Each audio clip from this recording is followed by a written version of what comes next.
മലയാളികൾക്കേറെ സുപരിചിതനാണ് ബാല. അദ്ദേഹത്തിന്റെ ഭാര്യ എലിസബത്ത് ഉദയനും ഇപ്പോൾ പ്രേക്ഷകർക്ക് ഇഷ്ടമുള്ള വ്യക്തിയാണ്. ഗായിക അമൃത സുരേഷുമായുള്ള ബന്ധം വേർപ്പെടുത്തി 10 വർഷത്തോളം കഴിഞ്ഞാണ് ബാല എലിസബത്തിനെ വിവാഹം കഴിക്കുന്നത്. ഇവരുടെ വിശേഷങ്ങൾ എപ്പോഴും വാർത്തകളിൽ നിറയാറുണ്ട്. ബാലയ്ക്കൊപ്പം കുടുംബജീവിതം ആരംഭിച്ച ശേഷം എലിസബത്ത് ഒരു യൂട്യൂബ് ചാനൽ ആരംഭിച്ചിരുന്നു. അതുവഴി എലിസബത്ത് വിശേഷങ്ങൾ പങ്കുവയ്ക്കാറുണ്ട്. അത്തരത്തിൽ തന്റെ ജീവിതത്തെക്കുറിച്ചുള്ള ചില കാര്യങ്ങളാണ് താരം ഇപ്പോൾ പങ്കുവച്ചിരിക്കുന്നത്. എല്ലാവരും അറിഞ്ഞിരുന്നല്ലോ, ഞാൻ ഒരു ടൂർ പോയിരുന്നു. ഡാഡിയും മമ്മിയുമായിട്ടാണ് പോയത്. ഏകദേശം 7ഓളം രാജ്യങ്ങൾ നമ്മൾ വിസിറ്റ് ചെയ്തു. ഒരു ടീമിനൊപ്പമാണ് പോയത്. മൊത്തം 40ഓളം പേരുണ്ടായിരുന്നു. നല്ല അടിപൊളി എക്സ്പീരിയൻസ് ആയിരുന്നു. എനിക്ക് അതുപോലൊരു ട്രിപ്പ് അത്രയും ആവശ്യമായിരുന്നു എന്നാണ് പിന്നീട് തോന്നിയത്. ഇനി എന്ത് വേണമെന്ന ചോദ്യചിഹ്നത്തിൽ നിൽക്കുമ്പോഴാണ് അത്തരത്തിലൊരു ട്രിപ്പ് നടത്തിയത്.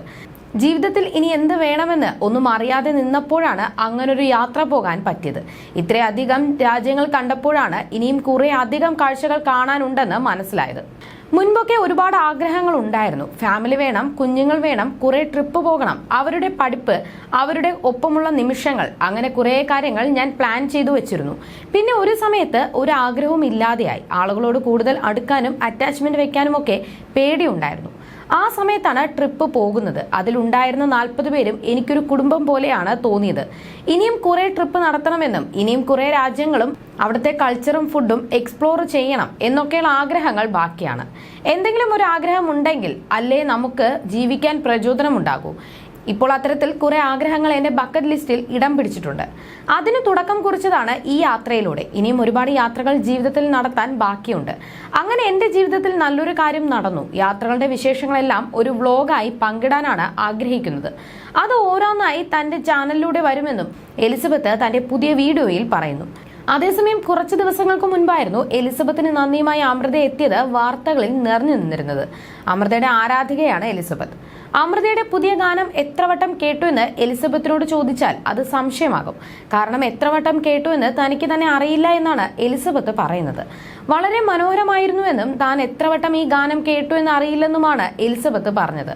അതോടെ മറുപടിയുമായി അമൃത എത്തിയത് ഒരുപാട് നന്ദിടാ എന്നാണ് അമൃത കുറിച്ചത്. പിന്നാലെ എലിസബത്തിന് നന്ദിയുമായി അഭിരാമി സുരേഷും എത്തിയിരുന്നു. അടുത്തിടെയായി ബാലയും എലിസബത്തും വേർപിരിഞ്ഞതായുള്ള വാർത്തകൾ സോഷ്യൽ മീഡിയയിൽ പ്രചരിച്ചിരുന്നു. ഒരു അഭിമുഖത്തിൽ എലിസബത്തുമായുള്ള ബന്ധത്തെക്കുറിച്ച് ചോദിച്ചപ്പോൾ വ്യക്തമായ മറുപടിയൊന്നും ബാല നൽകിയില്ല. ഇപ്പോൾ എന്റെ കൂടെ ഇല്ലെന്ന് മാത്രമേ പറയാൻ സാധിക്കുന്നു എന്നാണ് ബാല പറഞ്ഞത്. എലിസബത്തിനെ ആരുമായും താരതമ്യപ്പെടുത്തരുത്. ഞാൻ ഒരു അഭിമുഖത്തിലും എലിസബത്തിനെ കുറിച്ച് പറഞ്ഞിട്ടില്ല. ഇപ്പോൾ എന്റെ കൂടെയില്ല, ഞാനും അവളുടെ കൂടെയില്ല. വിധി, അവളുടെ ക്യാരക്ടറുള്ള മറ്റൊരു പെണ്ണിനെ ഞാൻ കണ്ടിട്ടില്ല. അവൾ സ്വർണമാണ്. ഇതിന്റെ മുകളിലൊന്നും ചോദിക്കരുത്. ഞാൻ മരിച്ചാലും ഒരു കുറ്റവും അവളെ കുറിച്ച് ഞാൻ പറയില്ല. ഞാൻ കഷ്ടപ്പെട്ടപ്പോൾ എന്റെ ഒപ്പം ഉണ്ടായിരുന്നവളാണ് എലിസബത്ത്. എപ്പോഴും ഹാപ്പി ആയിരിക്കണമെന്നാണ് ബാല എലിസബത്തിനെ കുറിച്ച് സംസാരിച്ച് പറഞ്ഞത്.